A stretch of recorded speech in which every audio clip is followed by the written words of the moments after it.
Hey, this is the national treasure and the real world's champion, Nick Aldis, and I'd like to congratulate Top Rope Nation on episode 200 of their show. Can't wait to meet up with all of you in Waterloo, Iowa, home of the Pro Wrestling Hall of Fame, where we can chop it up about the 10 pounds of gold and everything else that's good.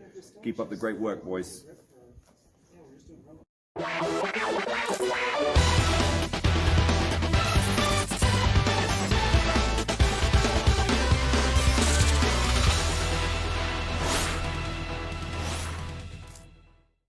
This should be played at high volume, preferably in a residential area.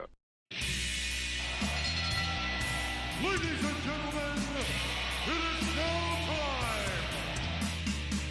Oh, no. Oh, yeah! I finished these fights. Give me a hell yeah! Top Rope Nation. Learn to love it. It's the best thing going today.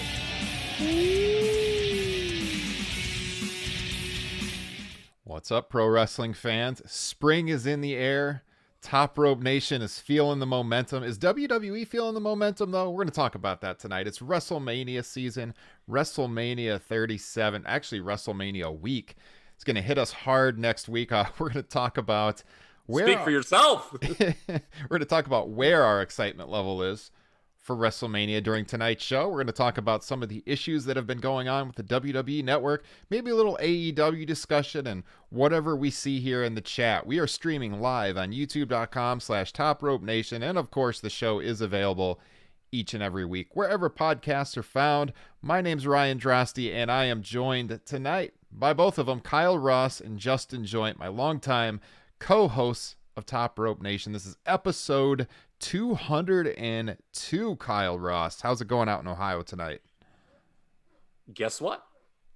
It snowed here today. No way. Yeah, the roles have been real? reversed. Oh, yes, a nice dusting of the white stuff on April 1st. No April Fools. And not the usual, not the dusting of the white stuff that we stand here in the world of professional wrestling either. Dude, it's been terrible here. Like last week, it was super windy all week, really dreary. Now it was actually sunny today, but still only like 40-some degrees, I think. This weekend's supposed to be pretty nice, though. I was finally able to get my Christmas lights off my house this week, so that was kind of embarrassing to still have those out. I mean, I took like the wreaths and the garland and all that stuff down a long time ago, but the lights were like way up there. I hadn't taken off yet, so it's so windy last week. I couldn't get up on the ladder, man. So I finally got that down. Hey man, I'm ready for it to get warm. I'm ready to go on some walks around the neighborhood. Justin Joint, how are you doing tonight? I'm not too bad. I'm vaccinated now. I got my Johnson & Johnson yesterday. Not feeling the greatest today. Got some body aches, really tired. You know, we've been on overtime at work, so I was on my feet for 10 hours today and came very close to phoning it in and saying, I'm going to have to skip this pod. But if you guys thought for a second that I was not going to get on this podcast and for the next 3 hours talk about how wonderfully sweaty Christian's hair was last night, you're sorely mistaken. Love it. And now, was your DNA altered in any way? Are you picking up 5G signals in your head or anything like that? The microchip hurt going in. Chemtrails. Oh no.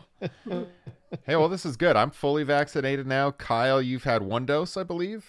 And yeah. Justin, you got the 1-dose vaccine. So pretty soon, Yes, the options are going to open up for some live hangouts for us, at least for me and Justin. Kyle, you're a little further away, but maybe at some point. We're going to be able to start greeting each other like the bushwhackers intended and start licking each other's faces again. That's what I'm talking about. Man, I need to lick this desk or something. I was eating some Smarties before I went on the air here, just adding some sugar into my bloodstream, and there's like white powder all over my desk. Looks like a WWF locker room in the 1980s. Yeah, there we go. I told you. There's the white stuff we stand. Okay. Oh, Greg's in the chat with us, joining us tonight. He's talking about my Christmas lights. He says, that's not bad. It was just almost April. Hey, I'll tell you, man, I have never gone this long, ever, without taking them down. But it's just been bad weather. As we talk about every week on this pod, this year has been crazy. I mean, every week it was snowing when we were recording, and it's been windy. We had like 50-mile-per-hour winds the other day, and Looks like that weather went your way, Kyle, so you can deal with it out in Ohio. Hey, you guys want to know if I've taken down my Christmas lights yet? I'm guessing they you don't didn't even put go them up. Cammy, have we taken the Christmas lights down yet? Better get on that. Yeah. I love my wife. Yes, we love Cammy. Guys, if you want to support Top Rope Nation, wherever, if you're listening on the podcasting feeds on Apple, Podbean, Stitcher, Spotify, whatever, make sure you subscribe, leave us a 5-star rating or a written review. We would greatly appreciate it. If you're here on YouTube, please click like on the button below the video. Subscribe to the channel, and when you subscribe, make sure you hit that notifications button so anytime we go live, you get a little email and you know we're live and you can join us each and every week. And the number one best way to support Top Rope Nation, I say this every week, is to support us on Patreon. The link is in the description of the video or podcast. We did have 2 new signups over the weekend, so I want to give a shout out to Michael and Peter. Thank you guys so much for supporting us on Patreon.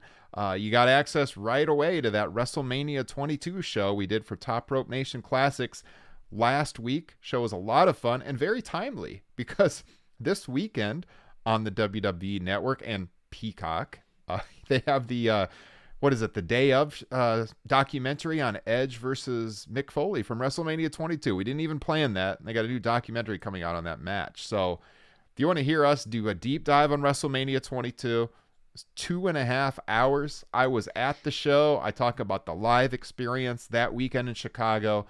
Patreon.com/TopRopeNation, or check out our podcast feeds. I posted about a 20-minute preview of that show last week on Friday, so you can get kind of a taste of what those shows are like. So on our agenda for tonight, WrestleMania 37. The excitement level for the week that begins next Monday. We've got Monday Night Raw on Monday night. We've got the Hall of Fame on Tuesday. 2 nights of NXT TakeOver, Wednesday and Thursday. We got SmackDown on Friday. And then we've got 2 nights of WrestleMania. And then Raw the following week. So however many nights in a row that is, it's a lot of professional wrestling. And NXT making its Tuesday night debut the day Tuesday. after that. Yes. So what is that, 8 days in a row of wrestling or something like that? It's going to be nuts. Are you guys ready to watch that much wrestling? Are you excited for WrestleMania 37? Justin, you're shaking your head no. Well, at least not to the 8 straight days or whatever of professional wrestling, especially not the very least of the current product, I should say. Right. Yeah. Kyle, what's your excitement level this 8 year? straight days of 2021 WWE sounds like some real Dick Cheney type shit, man. Gonna shoot you in the face or what? Yeah, I mean, I don't know. Waterboarding toward Donald Rumsfeld. Maybe that was the reference I was looking for. But yeah. I don't know. I don't want to totally shit on it yet because who knows? Maybe they stand and deliver. But based on Raw Monday night, don't think that's going to happen. I gotta say, I think if I had been in a coma the past year and just woke up and somebody showed me this WrestleMania card, I think I'd be pretty excited about seeing some of these matches, and I am genuinely excited about some of them. I think there's a lot of good stuff there, and I think we could have a WrestleMania 19 on our hands where the build-up is pretty atrocious, but the card itself delivers. And frankly, the build-up's been bad, but I am excited for the spectacle of WrestleMania to see the stage, and for the fans twofold. One, just to have fans again at a WrestleMania event, and most importantly, to see how they shit on how WWE booking has tried to tell them who they should root for, especially like when it comes to The Fiend and Bobby Lashley. That will be really Kyle? Interesting, Kyle. Yeah, so Justin brings us to an interesting point here. You go back 365 days, we were talking about our excitement level last year going to a very unprecedented WrestleMania, right? No fans, a global pandemic had just gotten underway, and I think the three of us were all in agreement that pretty much the most intriguing thing going into WrestleMania 36 was, how could the WWE pull this off? A WrestleMania with no fans. The first ever WrestleMania that would take place over 2 nights. We're doing the 2-night thing again this year. But the intrigue seems to revolve around, as Justin so astutely alluded to just moments ago, how much having a live audience will enhance, at least what I feel has been an underwhelming build. And how are they going to react to various characters as well? Yeah, because for the last year plus, they've been in charge of the narrative. They've had the pumped in crowd noise. You know, they're on the Thunderdome telling you when to cheer, when to boo. This is the variable. How are they going to react? Because if you look at the reactions to The Fiend, you know, online, there's some people that are pretty into it. But overall, man, it's pretty negative, at least for my feed. So I don't know how they're going to react to that. That will be really interesting to see. I think Lashley McIntyre, and for that matter, the three-way with Bryan, Edge, and Reigns are the most intriguing matchups in terms of fan reaction for me. But overall, I'm just going to say this. You know, you try to go in with an open mind, but second year in a row where expectations, excitement for WrestleMania are at or at least near a nadir. Yeah. I mean, you know, last year I was saying there's only been 2 WrestleManias that I have not watched live since I graduated college. And I would have graduated college right after WrestleMania 18, for the record. It was 25 and 29. You know, you bring up all those days of wrestling and stuff, man. And I don't know if I'd be watching live. I'll be honest with you, if it was not for my love of you two and my love of this podcast. Same.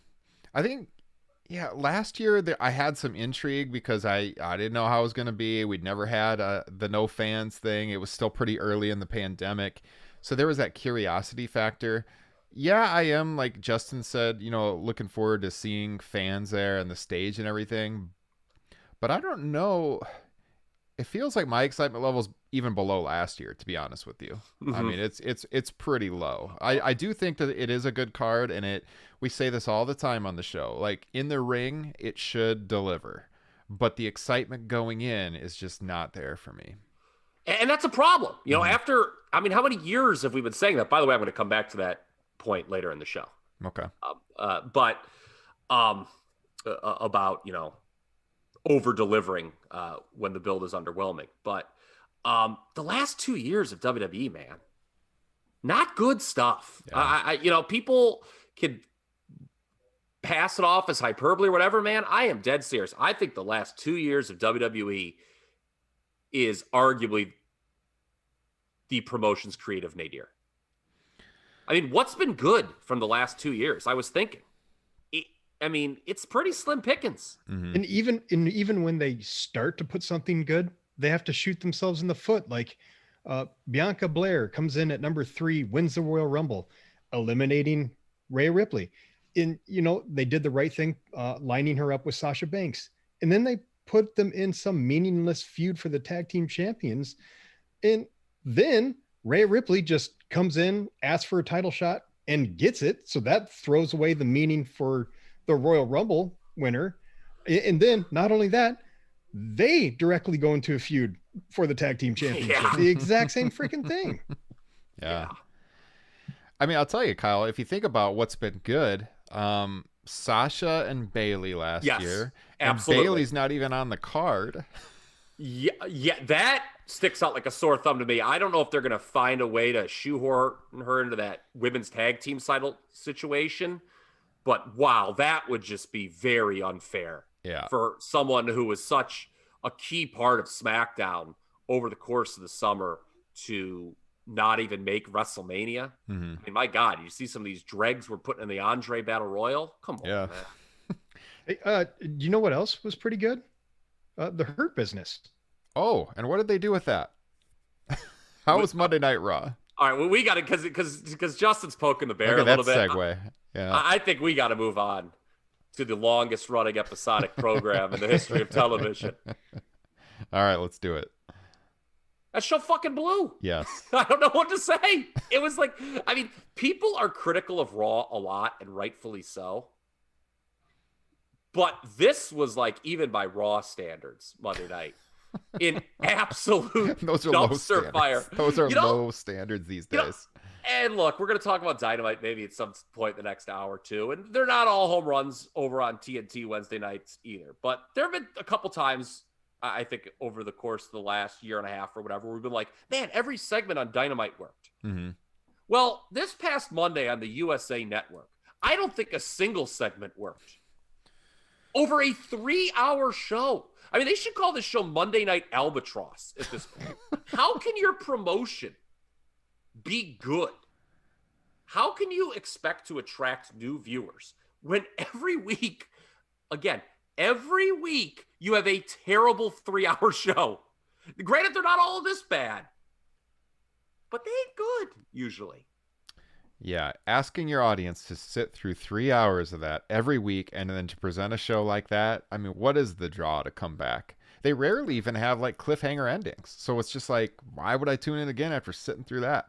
Do you know, it's almost like this terrible version of Saturday Night Live, which speaks volumes because I don't think Saturday Night Live is very good. But like, where they just try to like win the segment. They're like, oh, we'll just try something funky and hopefully it'll like, gain some traction. And it like just never does. Yeah. It's just like mocked. It's just like, let's just write segments for this week with just no semblance of long-term booking. Yeah, this Hurt Business breakup, man. Okay. I mean, there's been very few things to tune in for, as I was just saying. The Hurt Business has been one of them. I'm seeing it more and more. I'm seeing people writing columns. I'm seeing podcasts talking about it now.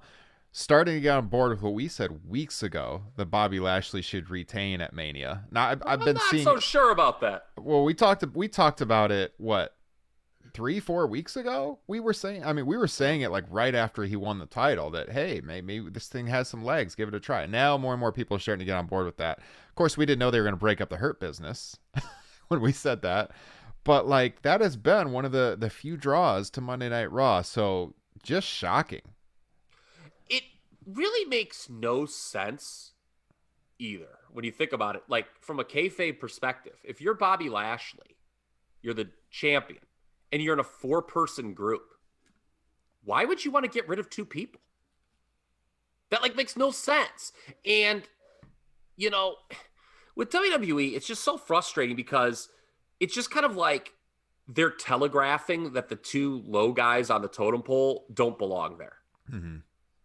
Our good buddy Kyle Ryan on Twitter was, kind of comparing it a little bit to breaking up the Undisputed Era, another popular group on a different brand. Well, this is different in the sense that there's money, whatever that term means in 2021, in seeing the Undisputed Era feud, right? I mean, I think personally, Cole and O'Reilly is going to be the highlight of the 2-night takeover. But like with this Hurt Business, you break them up and you've already basically thrown Benjamin and Alexander into the mid-card abyss. Mm-hmm. I mean, look at how they treated them right off the rip, like jobbers, and they're going to do the same thing next week. Yeah. So, like, that's just silly. Like, why would you do that? Like, and then go ahead. No, I was done. Oh, I was just going to say, imagine, getting rid of them and replacing them with Baron Corbin. Well, okay. So this has been hypothesized, and it's interesting we brought up fan reactions, that people were like, do you think, and, MVP I saw on Twitter was like, Baron Corbin is not in the Hurt Business. Mm-hmm. But do you think they're like doing this loose association with Corbin, knowing that Corbin is like, the automatic like go-to to make your fans hate something, to draw the quote-unquote appropriate heel reaction for Bobby Lashley at Mania? Because otherwise, that makes no sense why they would do that. And to be honest, them doing it really doesn't make any sense.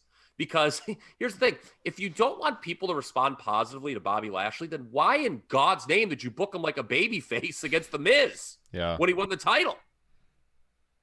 Maybe that's why people are cheering him. You put him in like an all-time babyface spot, and now you don't want people to cheer him. So you're just going to give him like Baron Corbin randomly. Don't understand that at all. No. Very poor booking. Goes back to lack of long-term booking. Yes. I'm not a fan. Not a fan at all.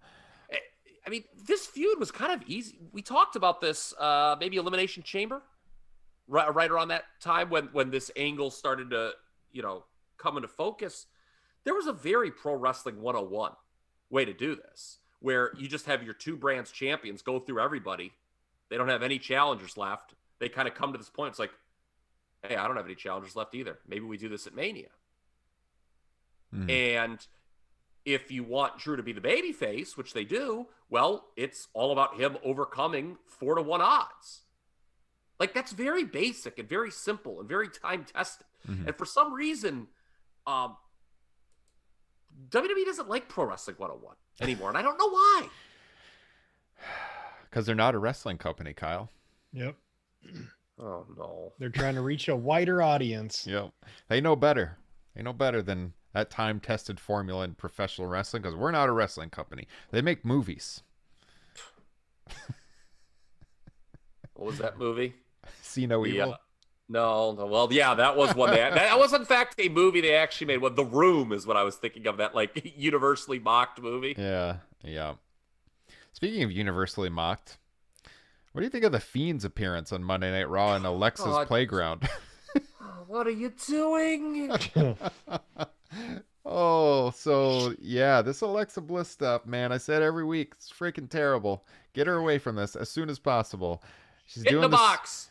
She's doing the swing thing, does the Jack in the Box, out pops what looked like a turd. Apparently it was the Fiend, I don't know.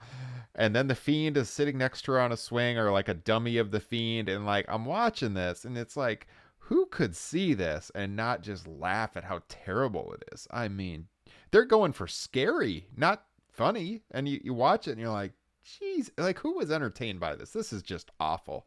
It's embarrassing. It Not is scary embarrassing. or funny. It's just like, I mean, it's one of those things that, like, you know, podcasters all around the world use this, like, if my wife walks in, or, you know, Yes. my husband, or for that matter, you just like corpse and you're like, I don't know what this is. Seriously. Yeah. I mean, you don't want to be seen watching that stuff. Imagine watching that in like your college dorm room, Kyle, and like your buddies walk in. What would you think?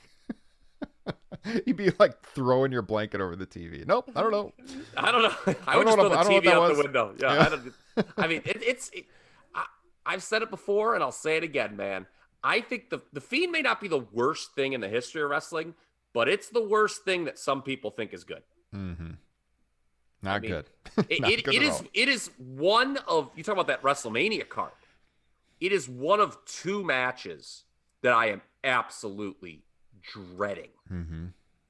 come next weekend. The other being Shane McMahon and Braun Strowman, which gave us one of the, again, a segment that would on any other week probably have been the worst segment on Monday Night Raw, and in fact could have been the worst segment on Monday Night Raw last week. Shane, who has been delivering his promos very bizarrely, is he on drugs? I kind of hope he is, because I don't know what his excuse is otherwise for his delivery. Braun Strowman's 5th grade report card. What? By the way, Who signed off on this? way to tell us one of your biggest stars got a D+ in gym class. That's a smart idea. Yeah. But hey, they got the choo-choo sounds now, so. Yeah, and Matt Riddle has birds coming out of his sandals. Who thinks this shit is cool? Who? So, Who? I was thinking, like, I realized that, like, 1980s WWF was not everyone's cup of tea, but as someone who grew up in that era and became a fan of the era, it was always my opinion, and quite frankly still is my opinion, that the production, and this goes not just for that era, but any era of WWF, has always enhanced the product. Maybe not always, but up until, like, recent years. To me, WWE production right now hurts the product. Mm-hmm. Fucking birds coming out of his sandals? And then it's like, Thomas the Train? What is this shit? I mean, in that backstage promo where like Riddle forgot his line, he's like, I don't know, and walks off. Okay, I'll be honest with you. I don't know whether it was intended or he just did that. That was the highlight of Raw. Because He's like, I don't care. This doesn't that matter. verbiage, like, do they have scooters like this in Japan?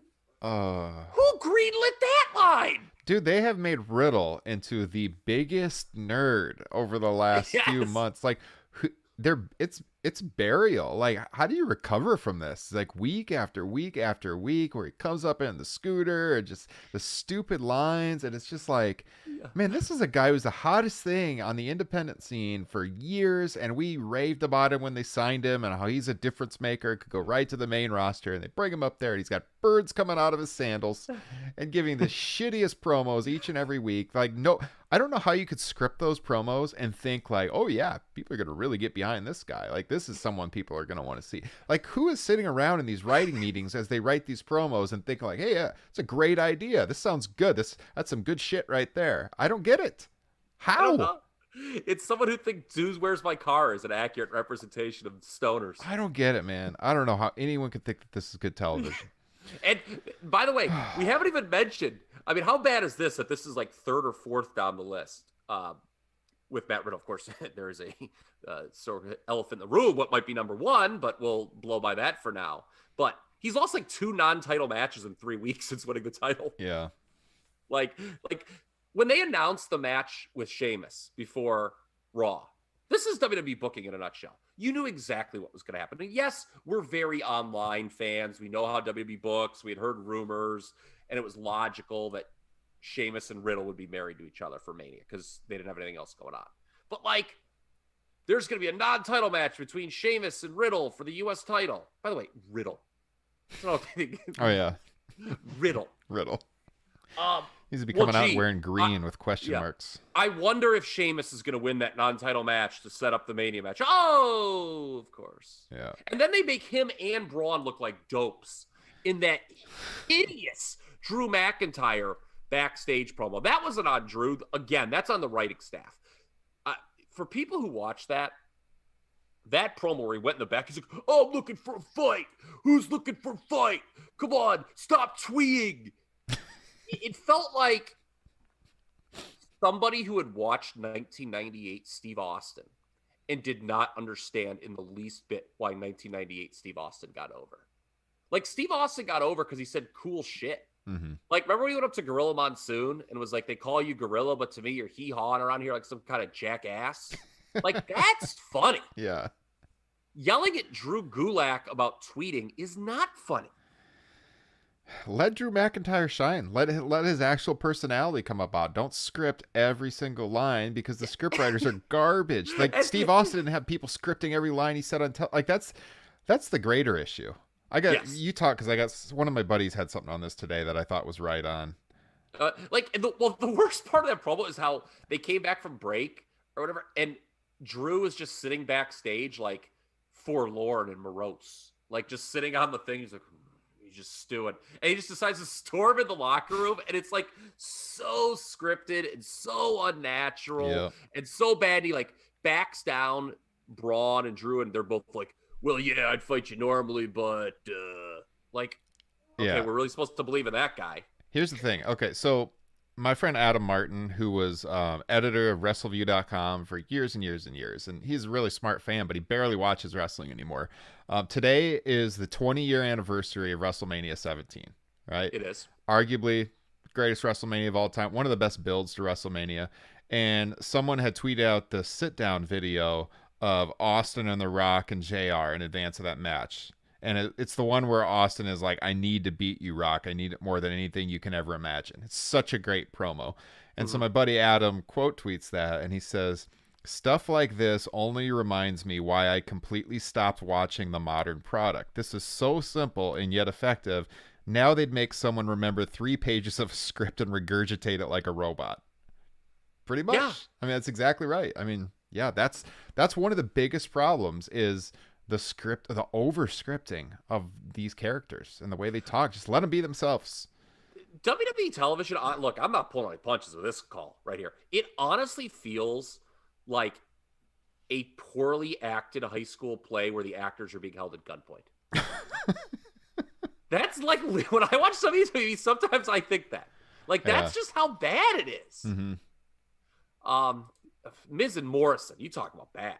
We haven't hit, I mean, that freaking hopscotch routine or whatever the hell that was. I know they're heels and you're like not supposed to like them, but like, again, is that something that you would be proud to show someone? This is what I watch on Monday nights. Yeah, is that something you call your buddies over and be like, look at this cool segment? Like, don't you just want to see these guys get their comeuppance? I'll take it back. You know what the highlight of Raw was? Bad Bunny's punch. That was good. The guy could throw a good punch. But even that whole thing, you know, I'm not against celebrities in wrestling by any means. But, and I know there's injury concerns, particularly with Morrison, right now. That's why. But, like, you do celebrity angles to give the rub to your current guys. And I don't see Damian Priest getting much of a rub from this at all. Like, it's not about, you know, there will be some people, these, you know, the Ryan Satins of the world, don't mean to call names, but he's the first one that came to mind, who's like, well, they're going to get all these segments on these Newsmag shows. But those don't do anything. They really don't. Like, because the people who, like, might be Bad Bunny fans and see that, they'll be like, oh, is Bad Bunny in wrestling now? And you're like, no, not anymore. He did WrestleMania. And they're like, oh, okay. Mm-hmm. Like, I'll never forget, like, my wife is, like, a Jon Stewart fan.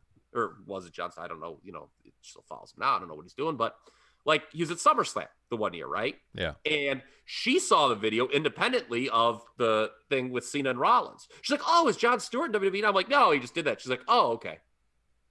Like, she didn't want to tune in. Yeah, it's just, she didn't want to tune in. That's the thing. So it's like, okay, yeah, fine. They're going to do something. And, like, they'll show Bad Bunny doing some move to The Miz on ET. Mm-hmm. But if you don't hook those people and, like, make them see something else cool, it would make, like, it's kind of worthless, to be honest. Like, Mike Tyson was critical in the making of Steve Austin. Like, they didn't make all the focus about Tyson. Austin was the star. Same with T and Hogan. It won. Like, that's how you use a celebrity. This is just going to be, you're going to make a guy who, by the way, you just made your world champion for 5 minutes and look like an idiot, look even dumber. Mm-hmm. WrestleMania 37? They care a lot about the celebrities way more than they do about their own talent. Yes. About getting the celebrities over. Yes. That is a great point. They absolutely do. When you watch the TV, that you feel that way. It's all about getting the Instagram video views and the story views on there and the YouTube hits. And it's like, yeah, that's fine and well. But, like, if it doesn't draw anyone to watch the product, what's the point? Hey, you had this one video on Instagram that did a bunch of views, or this one video on YouTube. Well, it doesn't really matter if you're not drawing those people in to make them fans. And that speaks to another big picture issue with this company. It's become a promotion of just loosely connected or not even connected at all moments. Mm-hmm. Right? Like, the builds aren't representative of these long storylines, or it's not something that leads somewhere else. Like, WrestleMania now, it's just like, hey, look at this one thing that happened. And we'll have this 15-second clip that we'll just keep showing forever and ever. But did it lead to anything good? No, not really. Was the build to it that good? No, not really. But hey, here's this 15-second clip. Like, that's kind of what the WWE is. It's just like, it's just about making a moment. And is it connected to another good moment? Usually not. No. Yeah, it's kind of out there on an island. Well, anything else you want to say about Raw before we talk about the Legends aspect of Mania? I think we hit that show pretty good. I don't want to talk about it. Yeah, let's switch gears a little bit to something else, because we've complained about Raw enough. So you've got here in the notes, Kyle, you're talking about how fans in the past have been critical of WWE overusing legends at WrestleMania, or part-timers at WrestleMania. And this year, you know, we got Edge, obviously in a big-time match. But outside of Edge, you're bringing in, I guess, Hogan to do this hosting thing. Shane McMahon. There's, like, by the way, man, I struck it from the notes. I was going to make a real inappropriate joke about this set they're preparing. You know, they keep saying, oh, big entrance though for the show. And I was going to take it in direction, but no, I'm not going to do it. Well, let's talk about this Legends aspect. Do we think that they should have brought in more? Is there issues with what's going on right now? You mentioned in the notes, Kyle, about the show, whether or not it feels big enough. What's the point you're trying to get across here? Okay, so you see this on Twitter sometimes when you're watching the shows in real time and people are being combative on there. And to be honest, I was too lazy to look up the tweet because it was like a week or so ago, and there's no way I could have found it. But somebody was like, WWE fans, oh, too many part-timers. WWE doesn't use that many part-timers for WrestleMania. WrestleMania doesn't feel big enough this year without the part-timers. And that's like an oversimplification to me, because I don't think it's a really either or situation. When you make your current crop of full-time performers seem secondary, that is a separate issue from giving them, quite frankly, shit creative. And that's the case this year. Yeah, they are a more prominent fixture on this year's program, but I don't think the creative is, quite frankly, that good. Mm-hmm. So those are two separate issues. It's not just like WrestleMania has no part-timers, so it is good. WrestleMania is all part-timers, it is bad. No, that's not how it is. It's all about having good stories. So I just, I think that's kind of a straw man argument, quite frankly. And, there'll be some people, this current crop of guys, they just can't get it done, I guess. Well, and this is what I alluded to earlier, Ryan, I disagree with that, about, putting the blame at the feet of the quote-unquote modern generation of performers. Because what did you say earlier here in this show?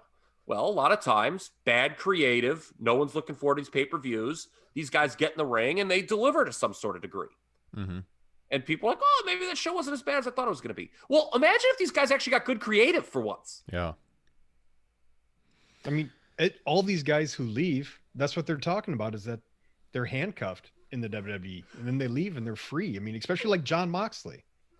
Yeah, and Big Show's been saying a lot of the same things. So yeah, just listen to it's one thing to hear, three yahoos like us, and please listen to the show. I think this is a very good podcast. But like the people who work there and leave are saying the same things normally.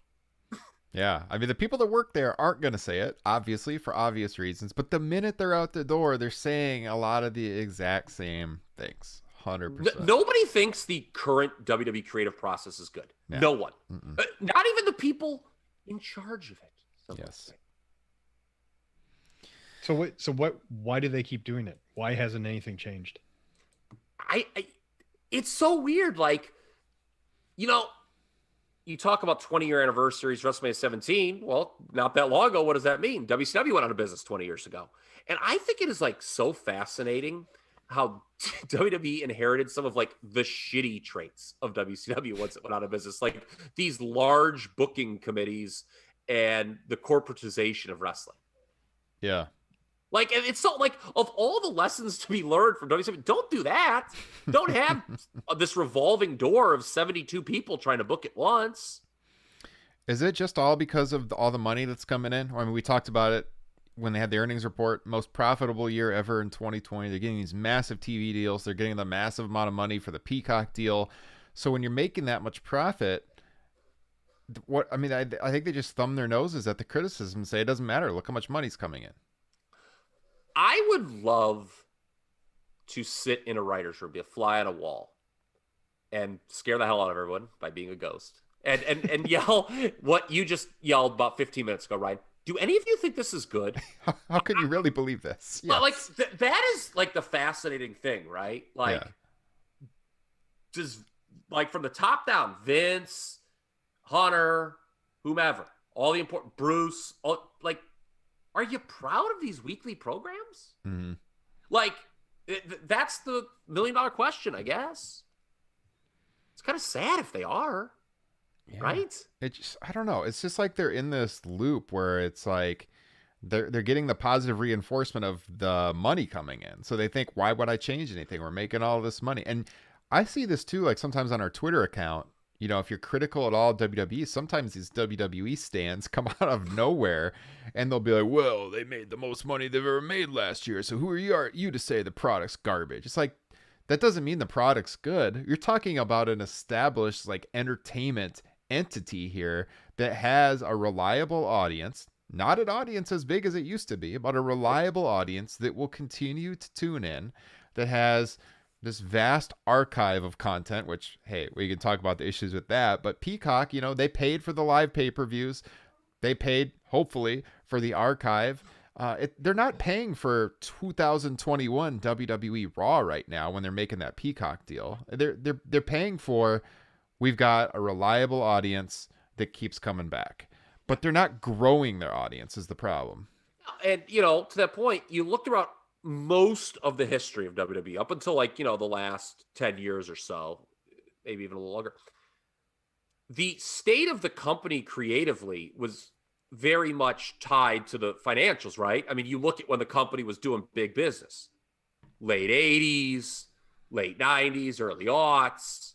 Okay. And that's when the company was at its creative best. And right? they still largely draw like on that reputation sometimes too, right? Like that's part of the brand. I mean, when these companies throw money at them, they're also thinking back to those years and like, hey, this is what they're capable of, kind of thing too.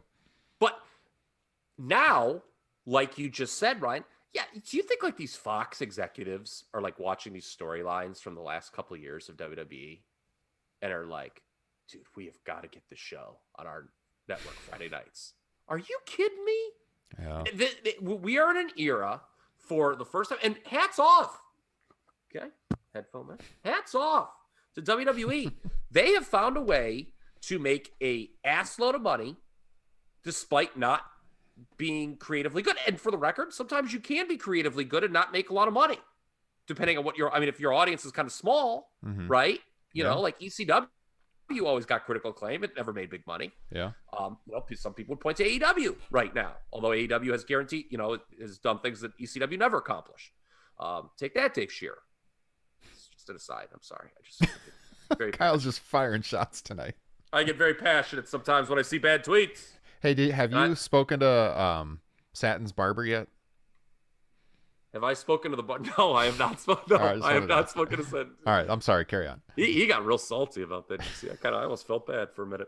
I forgot where my point is. I mentioned Dave here, and I went blank when I profitability and but in creative, it's not. Yes, they are making their most money ever. But if like you think that in any way is tied to like the creative, you're insane. Yeah, I said it earlier. I firmly believe the last 2 years of WWE television have been as bad as any 2-year stretch creatively this promotion has had since I've been watching it since 1986. People can point to like that down period in the mid-90s. At least it was logical. Mm-hmm. I don't like to be this negative on the podcast, but my God, I mean, this has been just an awful WrestleMania build. I don't know what else to say. If we're being objective about the product, there's really no way to not be this negative right now.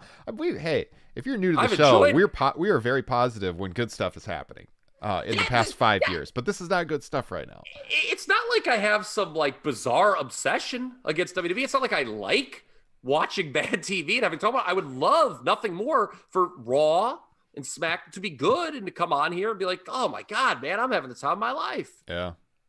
I wonder what arenas would look like right now if there was touring. Like what ticket sales would look like right now. Because WrestleMania, I mean, I know people are reluctant to travel because of the pandemic and stuff, but WrestleMania, the limited capacity, that certainly didn't sell out right away. So, I mean, I don't know. If things were normal right now and this is the creative, like how would attendance be doing? Because in years past, we could point to attendance on if creative is working or not. Now we don't have that. You know what though? Even with Mania, like that's the thing with the modern WWE. Like I don't think like these huge attendance numbers they draw for Mania are reflective of the creative either. No, yeah, I don't either. Like I mean, do we really think Triple H Roman Reigns was a more successul program than Hulk Hogan versus Andre the Giant? Yeah. No, it's the brand drawing. It's the show. WrestleMania is so established now, 30 plus years. It's a week. Like it's a vacation. Yeah. Wrestling fans is what it is. Yeah. Yeah. So, and one small note I guess we could talk about in the notes is, and I actually like this. So, okay, we've been negative, so I'll say something positive. I like how they've kind of just chucked 2 matches on SmackDown next week on the go home. This Andre Battle Royal and the SmackDown tag titles, which is a 4-way. There's no need to bloat the 2 nights of WrestleMania proper with these matches. And what great build is the WWE going to do? Damn it, I guess I'm negative. But what great build? what great build were they going to do over those 2 hours for the mid-card matches? Just do this. It's fine. Justin, what do you think about this? Because I saw some people complaining about it. What are you a fan of putting that on SmackDown? I guess it's just a matter of more just feeling bad for the talent, not necessarily the Andre the Battle Royal, which I like, and I think they've royally screwed up. But like, the guys in the tag team match, some of them, right? The Mysterios and Street Profits, they've had decent years, and for them not to be able to make the WrestleMania card, I think is a bit of a bummer, especially with how talented they are. Yeah, I agree.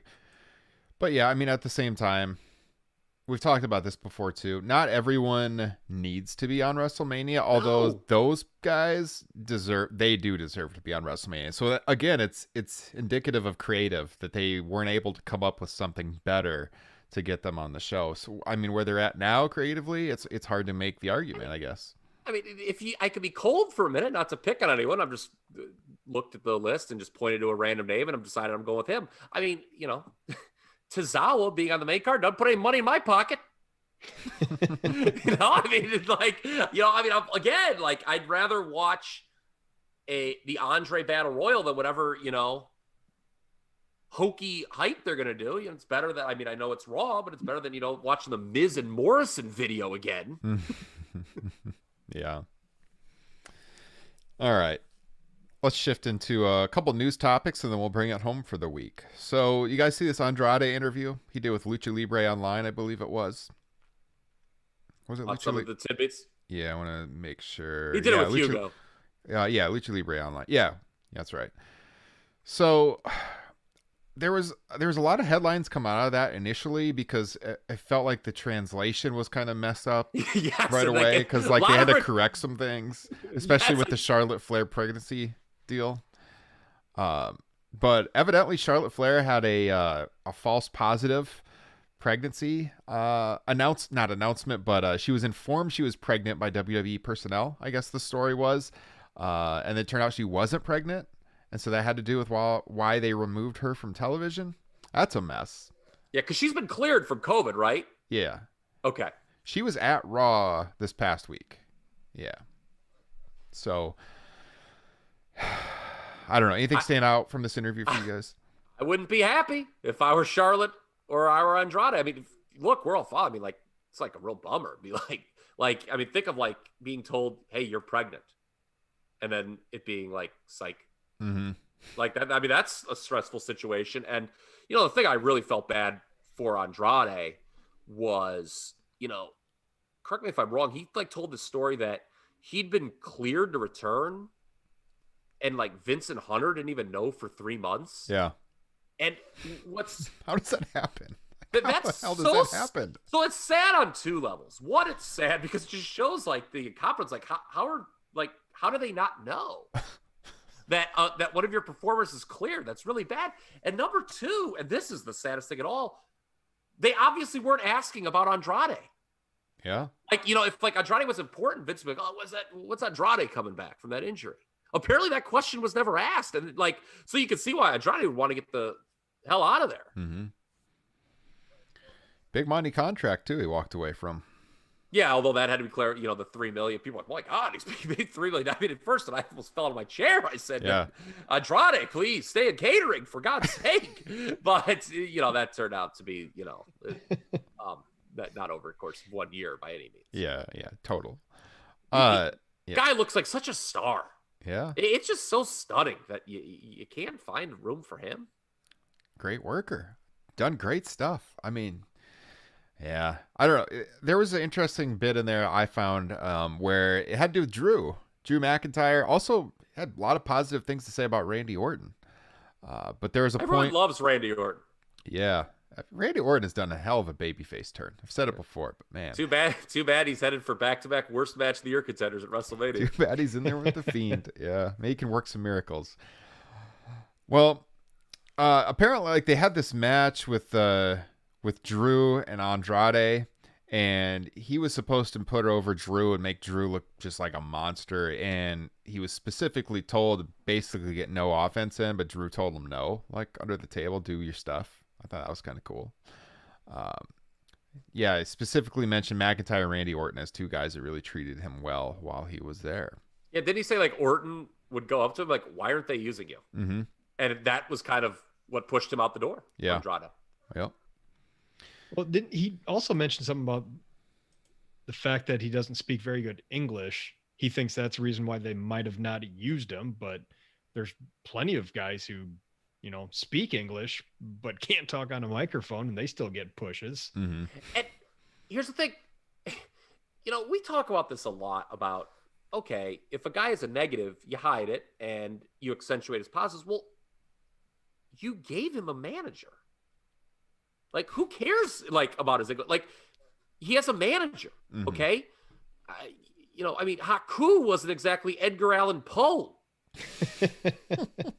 That's why you give him Bobby Heenan, and you don't worry about it. That's just a silly example, but, who cares? That's okay if a guy's talented, but maybe he's not that great on the mic, or you don't want to have him do these long promo segments. Well, he had a manager, and that was something that worked at NXT. And everyone was kind of like, that will work on the main roster.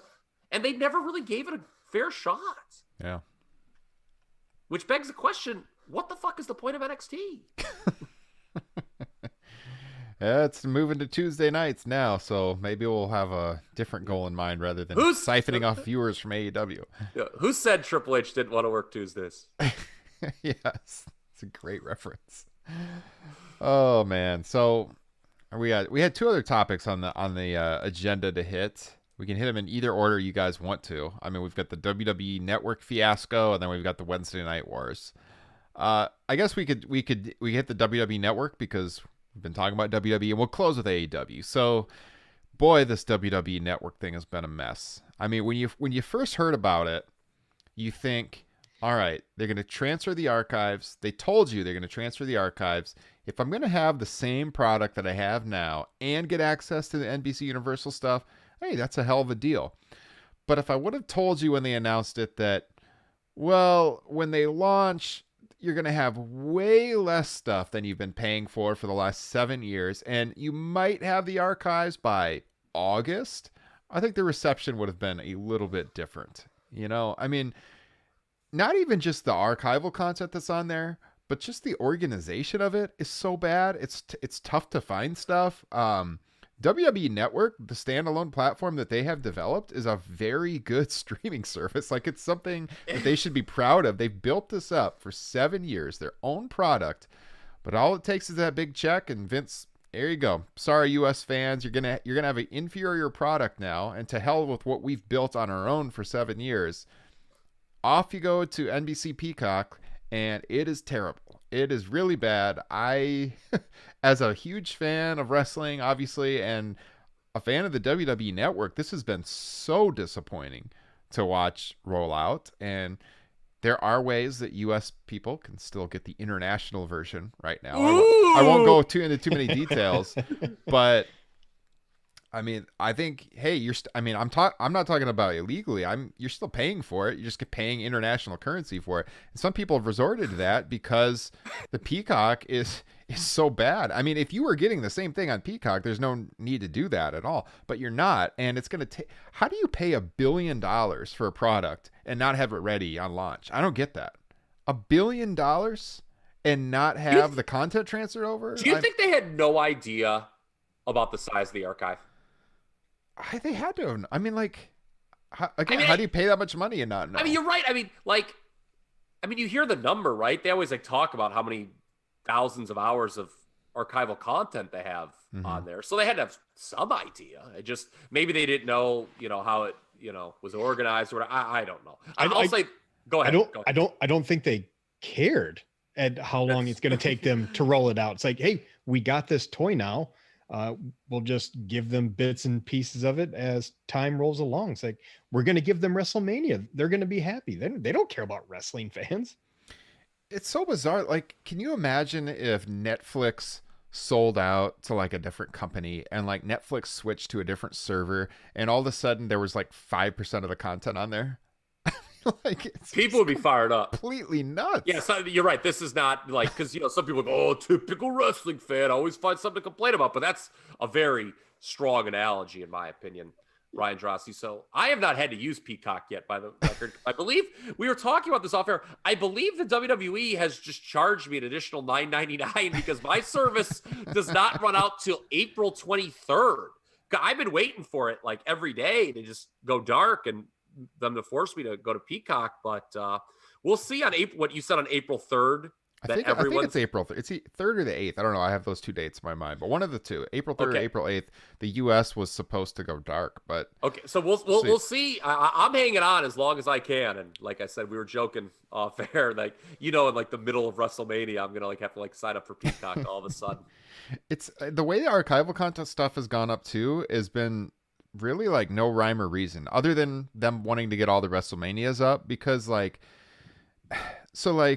they don't even have the Saturday night's main events up the last I look, and this is an NBC property. Like, wouldn't that be one of the first things you would think that they would love? No, not on there. They don't even Everyone assumed that was going to be probably the first thing they might, because everyone's like, yeah, they'll take their time. They don't give a shit, but I bet you they'll do Saturday night's main event. Oops. I mean, yeah, there is no rhyme or reason for how they're pushing this out. The format, the layout of it, that doesn't really bother me. I think basically all these streaming services are basically the same. I think Amazon is kind of by far the worst one. But like I wanted to watch the Great American Bash 96, I believe. Yep. So I got on the cock to look for. They only have like 12 WCW pay-per-views, and they are just the most random assortment of mostly trash. Like some of their worth, like majority of 99 and 2000 pay-per-views, and it just doesn't make any sense. They don't. Last I looked, they don't even have any nitros on there, right? Like not a single one. Not that I'm aware of. It's very minimal. Yeah. And it goes back to an issue they had really throughout the network's history with the archival stuff. They just don't promote it well. I'll be honest with you. I'll take a positive spin on this. You don't have to give me the full archive right away, because if you don't, like maybe then, and I think the three of us were having a discussion on text about this, that back in the day, your videotape collection was not infinite, right? You had a finite number of stuff, and you would even if it wasn't the greatest thing in the world, you would watch stuff over and over again just because you had it. Well, if the archive is somewhat limited, then I'm maybe gonna kind of just gravitate towards that a little bit, right? Like I'm like, okay, well, all right, I guess I can't finish 1984 World Class, but whatever. Here's like all the 96 Nitros. I'll watch that, kind of like you would binge a show on Netflix. Well, if everything's just kind of putting up haphazardly, you really can't even do that. Yeah, so, yeah, it's good. Like that's the thing. Like I wish they would be like, okay, like, and they could even promote it on the on the TV, like, hey, you ever heard about the glory period of WCW 1996 Nitro in full now on the network, and you show some highlights. You're telling me like 3 or 4 people aren't immediately going to check that out? Like after Raw? Of course they would. Did you have a point? Because I actually was going to tell a fun anecdote that I had a story. Oh, I mean, just on what you're saying is that, yeah, they could have done that like even weekly. Like this week is 1996 WCW. We've loaded all the nitros and all the pay-per-views from 96, and it gives you a reason to watch. If they did that like week to week, I still would be happy that the whole archive is in there, but at least it would be like thematically rolled out, and it would give you a reason to like relive that time period. Or like this week is 1997 WWF. All the Raws and all the pay-per-views are there.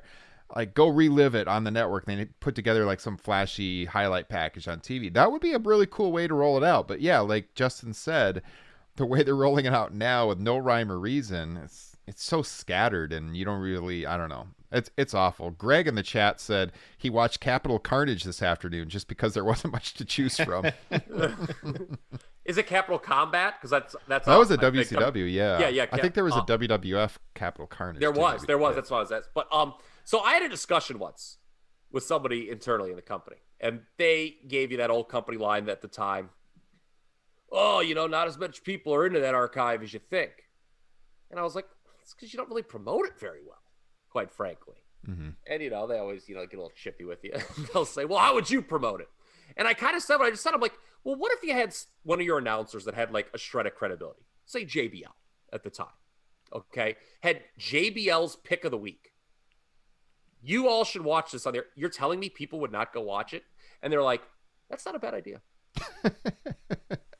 And they're like, I don't know why we don't do that, to be honest with you. Or like, even if you come back from commercial and it was like this week in history, like a match that, the three of us love, Pillman Liger.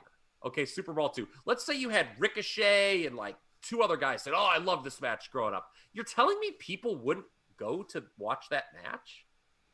Of course they would. They just don't know. To them, it's just like, it's content.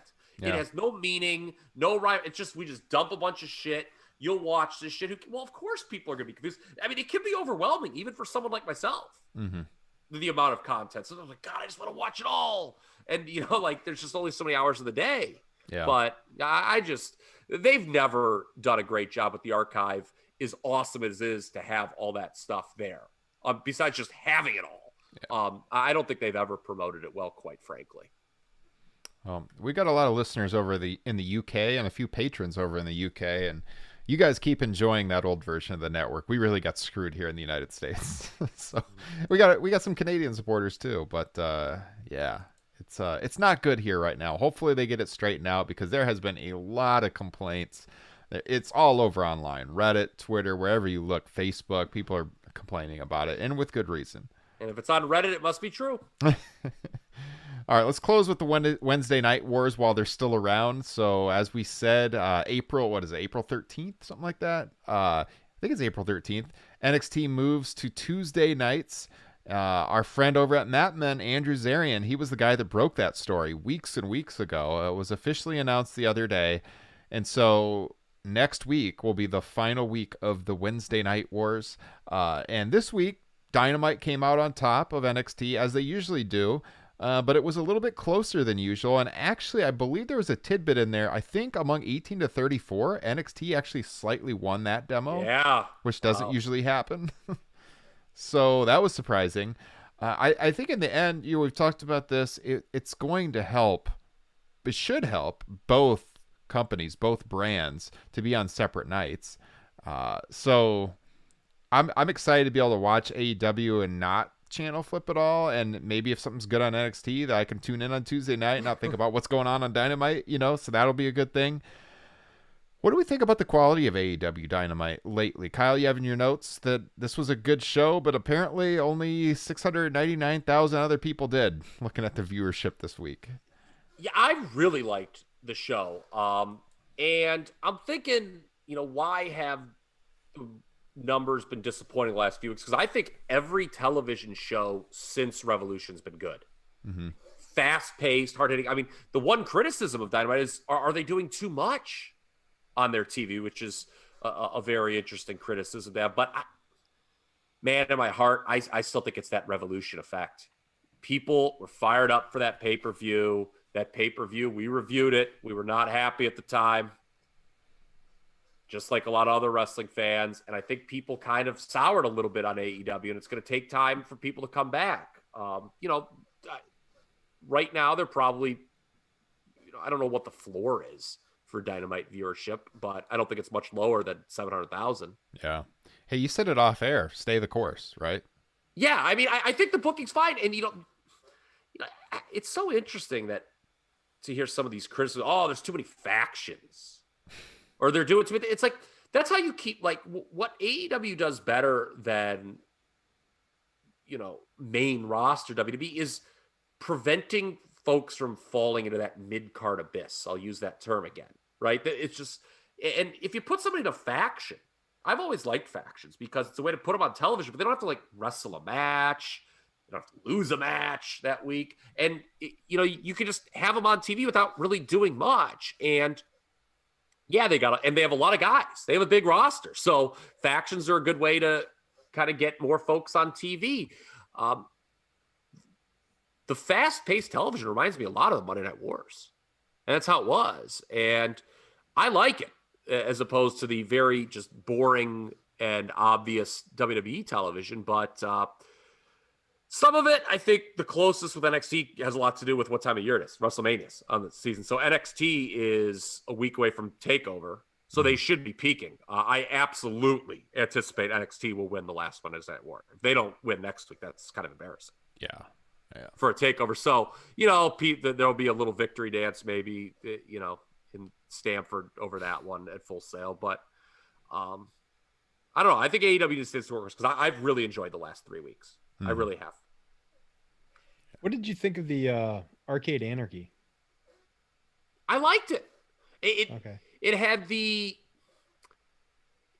had silliness, and I know some people were like, "Well, if WWE did that, you'd hate it." And I don't think that's true necessarily. That was actually going to be my question: is if AEW got any benefit of the doubt? And I'm going to say I liked it too. I thought it was funny and kind of brutal. I mean, they really laid into each other. I loved the Lego spot. They just hit the right amount, the right balance of the funny with the hard hitting. But I feel like it was impactful. It wasn't just like silly to be silly. Like all of the stuff meant something. First of all, I thought Tony Schiavone, bless his soul, did a great job at getting over the Legos. I know some people were like thumbing their nose at Legos, but it does fucking hurt if you step on a Lego. Yeah, no kidding. Like it does. And like Tony Schiavone's like, have you ever stepped on a Lego? It's horrible. And like, because at first we did it, I was like, oh, that's kind of dumb Legos. And then Schiavone said it. I'm like, that's great bit of announcing, Tony. With Statlander popping out of the thing. Well, she wanted revenge, and that was a cool way within the confines of that match to make a surprise appearance. Yeah. Same thing with Trent and his mom in the van. Like, it was a cool way to do it. Like, it wasn't just silliness to be like, look at this moment. Look, oh my God, it's a guy showing up with his mom in a van. It made sense in the context of the story. And, they were able to keep Miro looking strong in that match. Like, he looked like a beast just chucking guys around. So, yeah, I thought that was good. It wasn't as good as, when the Best Friends had that street fight with Proud and Powerful, obviously, but Yeah. I don't think it was intended to be. Mm-hmm. That is the great thing about AEW when it comes to their main events, how they almost alternate between a handful of talents and factions are main eventing these shows every time. And it's the appropriate main event, it feels like. Of course, that should have ended the show with Statlander coming back and Trent Beretta. Yeah. And, again, it's so funny. Like, do they do too much? I would rather they try to do too much than not do enough and have a boring television show. Mm-hmm. So, I think more of their segments hit on a weekly basis. I don't need to tell you, Ryan, you're a teacher, one of the great educators of the Midwest. 2 hours is always 120 minutes, no matter how late you slice it. But it's a little faster, I think, when it's AEW. Yes, that is for sure. Yeah, I expect them to win next week too. They've always done good when they've presented those big NXT shows, when they bring in all the stars. And when it's a takeover and they've got their best product out there, you would think that they would win. Ryan Huffman in the chat says, if NXT doesn't win the ratings this week, they better look at switching nights. Yeah, exactly. Well, what do you know? Yep. I will say this. I have not seen it yet, but I've heard a lot of good things, and I absolutely anticipate on watching it in the next 24 hours or so. The video on Cole and O'Reilly. It's awesome. Okay. So, I watched Dynamite last night, and I got on Twitter real quick, and I saw people talking about the video packages. So I ran through that real quick, and it's not as good, but it kind of reminded me of some of those video packages you recommended a couple summers ago, like the Devlin, and I don't know, are we even allowed to talk about David Starr anymore? Oh, on from OTT. Yeah. It's really good. I'd put it maybe just a bit below that. Yeah. I believe Jeremy Borash put it together. It was talked about on a variety of sources today. So kudos to him. Yeah, I plan on watching. I still think Cole should be the babyface, but whatever. I think that's going to be the best match on either night. Oh, yeah. I think so, too. I think Walter and Ciampa can give it a run for its money. Ciampa, why does he look more and more like Doug Marsh of one of my favorite indie rock groups, Built to Spill, every day? I mean, this guy, minus the big, Tommaso's got the six-pack abs, while Doug always had quite the gut for a rock and roll front man. But God, like facially and hair-wise, he looks dead rigger for Doug Marsh, man. We should play some Built to Spill on this show. Oh, man. Nice. I think we did. We played I Would Hurt a Fly, didn't we? We played something. I think we did. Yeah. I think there was an outro with one of their songs at one point where you guys told me to. Yeah. All right. Well, hey, that's all we have for this week. Sorry for complaining so much, but sometimes it's warranted. We're objective. It was warranted this week. I hope next week goes a little bit better. We're going to be doing post shows for both nights of WrestleMania next weekend. So look forward to that. That's the plan, at least. That's what we've been advertising. So. We're going to do it. Yes. We don't false advertise on this program. Yes. So yeah, you can look forward to that next next Saturday and Sunday night. And who knows? Maybe we'll even review TakeOver. Yeah, we might have a preview earlier in the week. We'll see what happens. There's a lot of things in the works. We got to talk off air about our schedule when we get off the mics here. But hey, thanks for tuning in. 202 episodes in. This was a fun one. Kyle, Justin, any closing comments? Maybe we were negative, but I had a damn good time. And you look good in your Top Rope Nation stitched snapback. Love that look. Just don't want don't want to play with my hair so much on the show. have not gone to the barber in a while. It's out of hand, that hair. Hey, check this out. This was a fast hour. Left. I got about. Look at this wealth. I ordered a bunch of these last fall. I have. Well, one of these is sold. I have 3 more of those hats left. Here they are. Tags still on them. Anyone out there want a Top Rope Nation stitch snapback? I got 3 of them left. Hit me up. topropenation@gmail.com. I'll get it sent out to you in the mail. 3 of them left. These things are limited run. So go on Facebook, say something positive about me, and I'll have Ryan send you one. Yes. You can say something positive about the show and the show reviews, or join us every single day. Top Rope Nation Pro Wrestling discussion on Facebook.com. It's a fun group. We had a lively one today about 1992. Yeah, a lot going on today. Got some really, really smart people in there every day talking wrestling. Of course, Kyle. We've got our friend Garrett Gonzalez from the Wrestling Observer and Fight Game Media. He's pretty active in there. Always fun to engage with him. A lot of our patrons are on there, and just a lot of good fans. Oh, also wanted to shout out Gabe Benson, patron of the show, big time supporter. If you're watching on YouTube or if you're on the pod feed, you heard it on the intro. He surprised us on our 200th episode right after that with a greeting from Nick Aldis, complete with the NWA heavyweight title belt. So I wanted to shout out Gabe for that. That was a super cool move on his part. I know we all really appreciate that. And I did. Fun. I mean, normally I make a lot of sarcastic remarks and whatnot, but that was like a legitimately very nice thing, and I have nothing sarcastic to say. Yeah, awesome. A very hearty thank you to Mr. Benson. Yes. So thank you, Gabe, for that. It was awesome for our intro tonight. Appreciate that. Follow the show on Twitter at Top Rope Nation. You can find me at Ryan Droste. That's DROSTE. Justin is at Justin Joint, JOINT, and Kyle is at TRP Kyle. We'll be back next week with a couple of shows, so stay tuned to the podcasting feeds. Make sure you subscribe. Definitely subscribe to that YouTube channel so you can join us live. We'll catch you next time. Have a great weekend, and take care.